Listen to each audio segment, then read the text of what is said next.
Now, next one is, okay, who are the existing players? Yeah, so good ones. And I just point back to what I was saying earlier. There are so many of these embedded finance innovators out there that are they're just going it pops us every day when once you start thinking this way that it's about how do you how is finance being integrated directly into a service or app or some kind of digital platform. Once you start thinking about who produces data and who collects with digital money, it suddenly becomes everyone.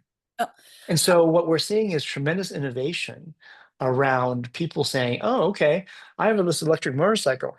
What's the best way to actually get people to buy it? Well, maybe we'll just let them pay as you go with it."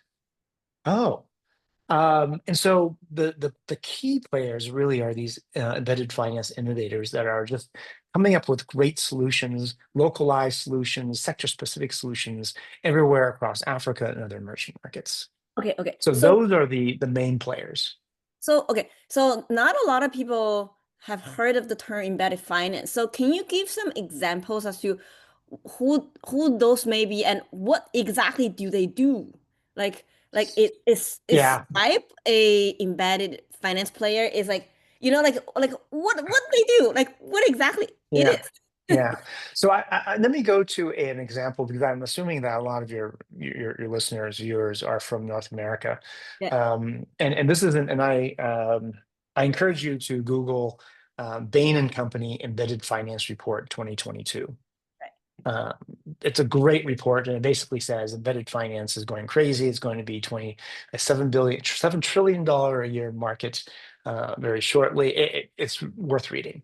But they have great examples. And one of the examples I like to use for North American audiences, because it's really understandable, is the one of MindBody and Paraffin and Jeffries and Yoga Studios.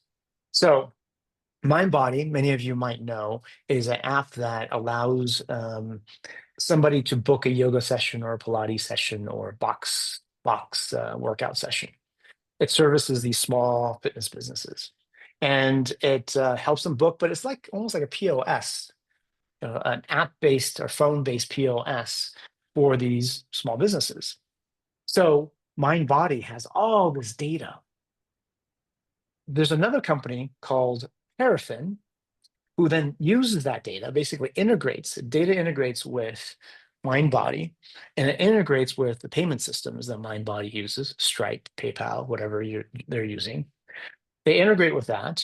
And now what Paraffin, Parafin, what they do is to make instant algorithm-based underwriting decisions about which yoga studios get loans. Oh, Wow, right? And now, because of the use of the data, they can make better underwriting decisions than anyone. But now, Jeffries, which is a major investment bank, provides them the Paraffin, the capital that goes through MindBody's platform to reach yoga studios, Pilates studios, etc. So essentially, Paraffin, this massive investment bank that would never service a Pilates studio, is now cracking open this new market of Pilates studios and yoga studios. That is oh, only possible because of the data. okay, So okay. the financing was embedded into the platform. Okay, okay, okay. I can think of a very parallel. Okay, I'm getting this. I can think of very parallel examples of that in the restaurant industry because what I read before is it's just so fragmented. Like there's no way big capital providers will provide any capital to finance like small mom and pop fragmented market of like small mom and pop like eateries and shops because there's no like people do cash, there's no like data. You cannot really go to like service revenues or like COGS and like food costs and all of that stuff.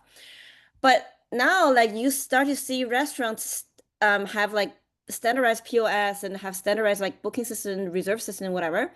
So you can aggregate those data and standardize it. So immediately if somebody who has access to this data they can tell which restaurant doing really well, which restaurant make a lot of money, and then they can actually provide financing to those, whereas Yes. before they wouldn't even look at them, right? Yes, exactly.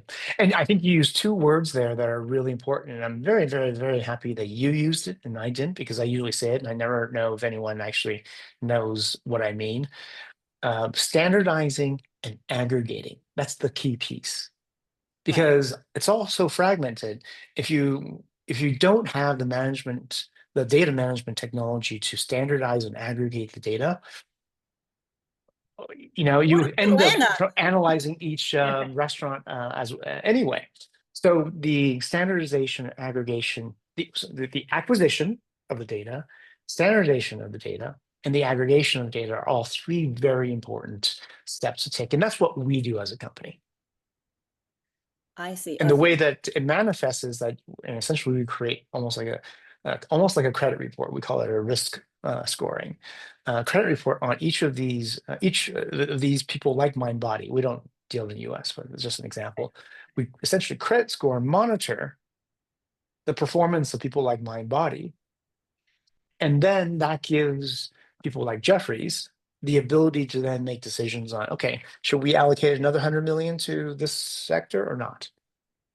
And that perfectly answers my question up front as to like, why do you even lend to the poor or people of in this category, like in this market, in that high risk? I think that is the key. You are confident in land because you have the data, you see the behavior, you see the pattern, so you can underwrite it with so much more accuracy and so much more confidence. We're gonna leave that to how does it work, so you can actually tell us Okay. how does it work.